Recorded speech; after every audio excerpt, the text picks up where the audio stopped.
On va voir comment résoudre un problème à une inconnue. Voici le problème. Jules et Julie choisissent le même nom. Jules lui ajoute 4, puis multiplie le résultat par 7. Julie le multiplie par 10, puis ajoute 31 au résultat. Ils obtiendront le même nombre. On doit chercher quel est ce nombre. Alors, pour résoudre un problème, on procédera toujours de la même façon. On cherchera d'abord le choix de l'inconnu, ensuite on cherchera la mise en équation,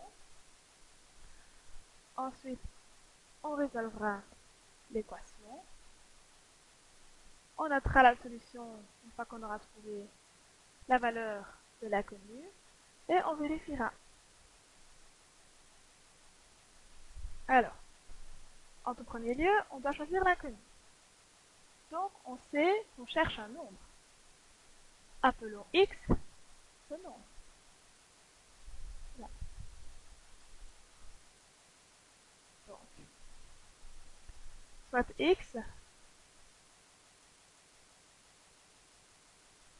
le nombre qu'ils avaient choisi.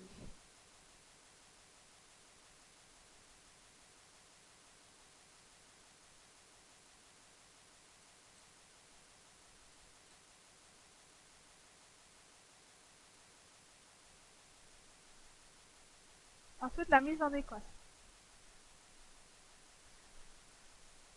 Donc x, c'est le nombre qu'ils ont choisi de base.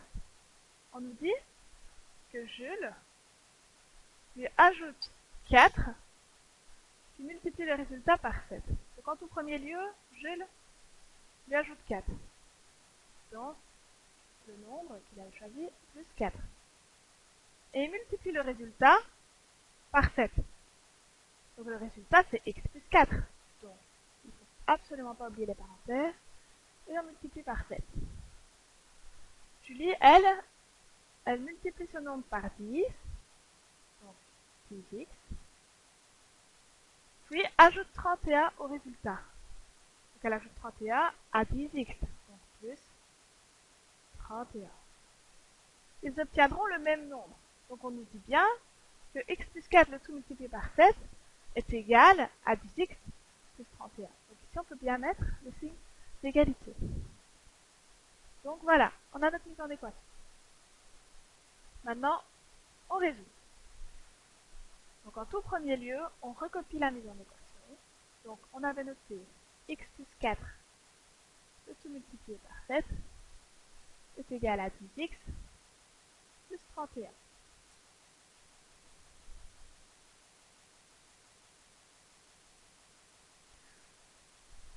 Donc, en premier lieu, on va distribuer le 7 sur les deux termes de la parenthèse. Donc, 7 fois x plus 7 fois 4. Ça donne 7x plus 4 fois 7, ça donne 28, égale 10x plus 31. Ensuite, quelle est l'étape suivante lorsqu'on résout les équations? On réduit au maximum les deux membres. Si on regarde les deux membres, ils sont déjà tous les deux réduits au maximum. Donc, l'étape après, c'est regrouper tous les x dans le membre de gauche. On remarque que dans le membre de droite, on a 10x qui doit aller dans le membre de gauche. Donc, on va soustraire 10x aux deux membres. C'est x plus 28 moins 10x égale 10x plus 31 moins 10x.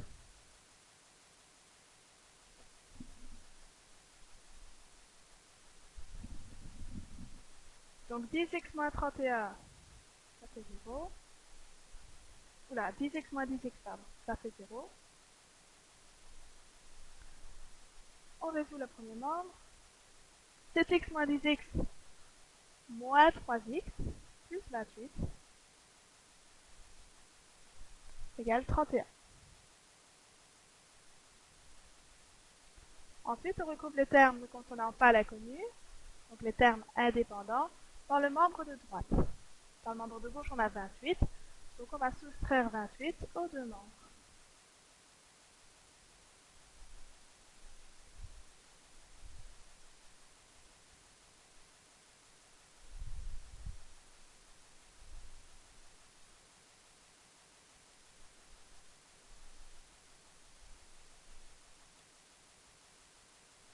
Le 28 supprime, il reste donc moins 3x égale 31 moins 28, 3. Ce qu'on veut, c'est la valeur d'un x. Donc,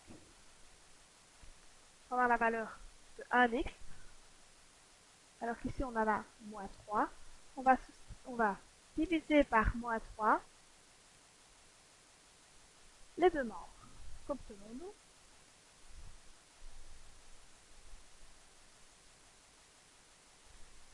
Moins 3x divisé par moins 3, on obtient bien 1x, c'est ce qu'on voulait. Et 3 sur moins 3, ça donne moins 1. Donc, le nombre que Jules et Julie avaient choisi, c'est moins 1.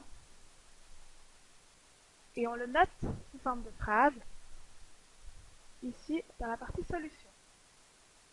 Donc, le nombre que Jules et Julie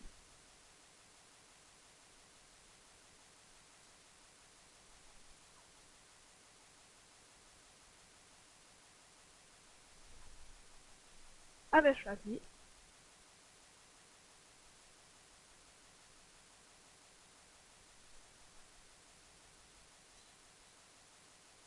est moins 1. Point. Ensuite, pour la vérification,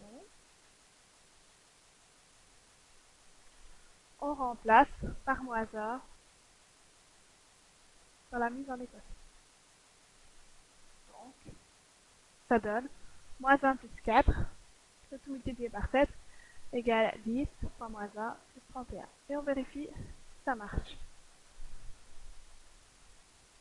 Moins 1 plus 4, je dis donc ce que je viens de dire, fois 7 est égal à 10 fois moins 1 plus 31. Et donc, vu que c'est une vérification, on se pose la question, est-ce que ces deux membres sont bien égaux? Vérifions.